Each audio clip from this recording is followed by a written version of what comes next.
What is going on, guys? Welcome back to the channel. It's Professor Anime coming back at you with another video. And in today's video, guys, I was thinking, you know what? With the new news that Berserk is actually getting a new anime adaptation in spring of 2016 of this year, I was left very excited. But I was also really excited to possibly start reviewing the series.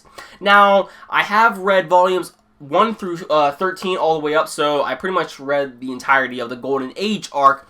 But what I really want to do is review each volume one by one and just give my overall thoughts and, you know, just an overall review of what I thought about the series in general in each volume. And I think that will be a good way to hopefully get newcomers to check out the series of Berserk. And also I can just express my passion for how I feel about the series, because I really do think that Berserk is definitely one of my favorite manga of all time. It is just so good of a series. I just freaking love it. So, yeah, in today's video, guys, I think I am going to be reviewing Volume 1 of Berserk by Kentaro Miura. Let's get this started.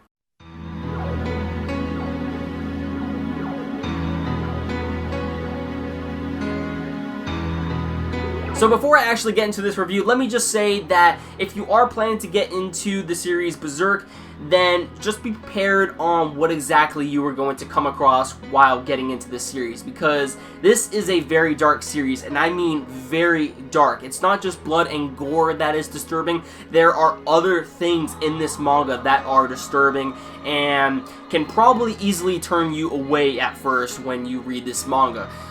So just keep that in mind.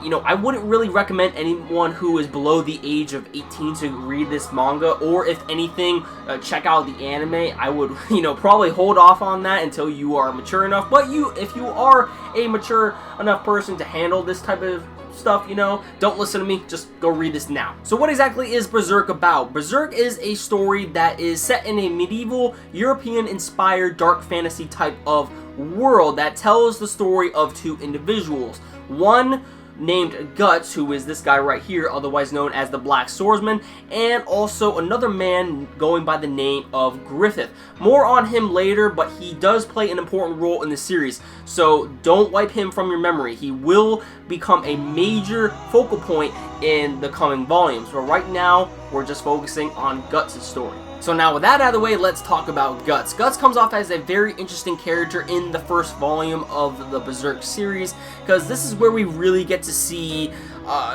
Guts' personality in general, and just, you know, get a more understanding of why he acts the way he acts. In the first chapter of the manga, you will probably think that Guts is a very unlikable character. He's very rude, he's very prideful, he thinks he's above everyone else. It almost seems like he doesn't have a conscience. He has a really pessimistic view on the world.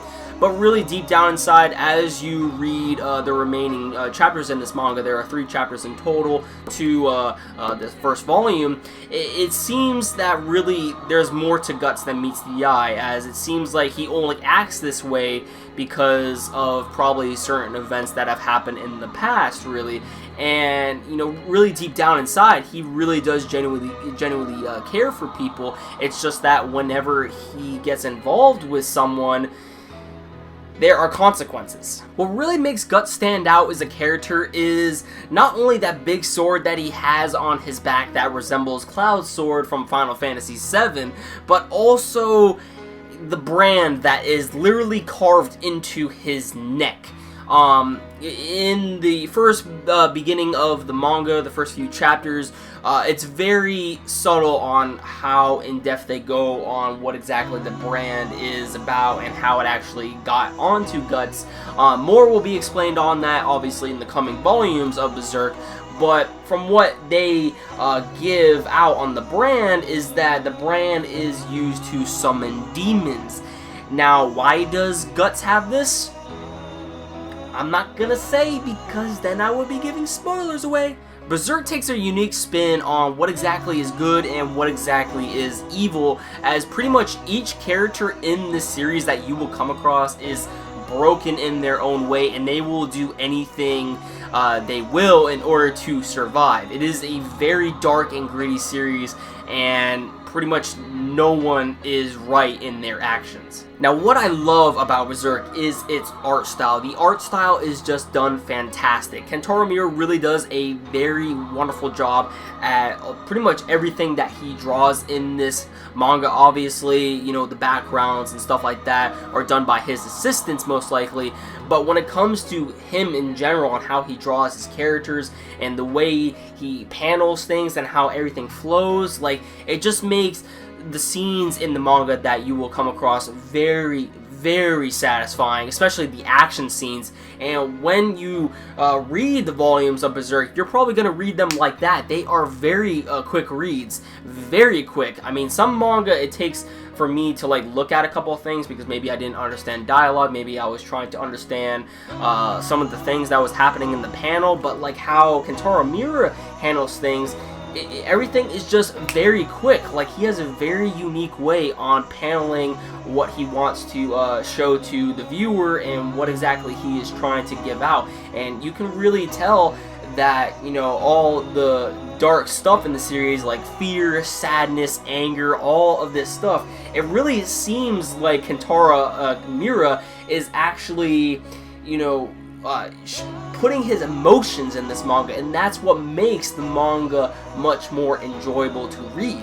I mean, just look at this. Just look at the artwork in this. Like, oh my god, it is to die for.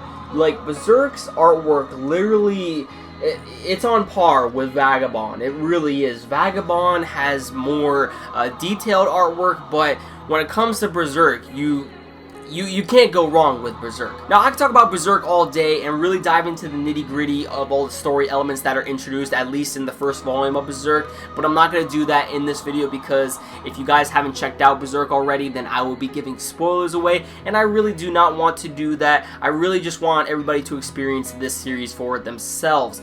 So if you haven't checked out Berserk and you are still interested on what the series has to offer, if you like psychological seinen series that have dark fantasy elements to them, then definitely check out Berserk. You will not be disappointed. It is one of the best manga of all time. That about does it for this video, guys. I really hope you enjoyed it. If you liked this video, please give it a like. Let me know in the comments down below if you have checked out Berserk. What are your overall thoughts about the series so far? And are you going to check out Berserk? And also, would you like to see more videos like this in the near future on where I basically review every single volume that I currently own of Berserk right now? Right now, I own volumes 1 through 13 of Berserk. Obviously, I have to buy more volumes. I have to buy volumes 14 through 38 in order to get fully caught up with the series. Yeah, for right now, I'm just going to focus on volumes 1 through 13. I'll get those done, and then I'll, you know, buy the rest. But if you are interested in, you know, hearing my thoughts and impressions of what I thought about the volumes of Berserk, then, yeah, let me know in the comments down below. And as always, if you wish to stay up to date to my future content on this channel, please hit the red subscribe button below, and you'll never miss a video from me. That about does it for this video, guys. And until next time, I'll catch you in the next one. Have a great day.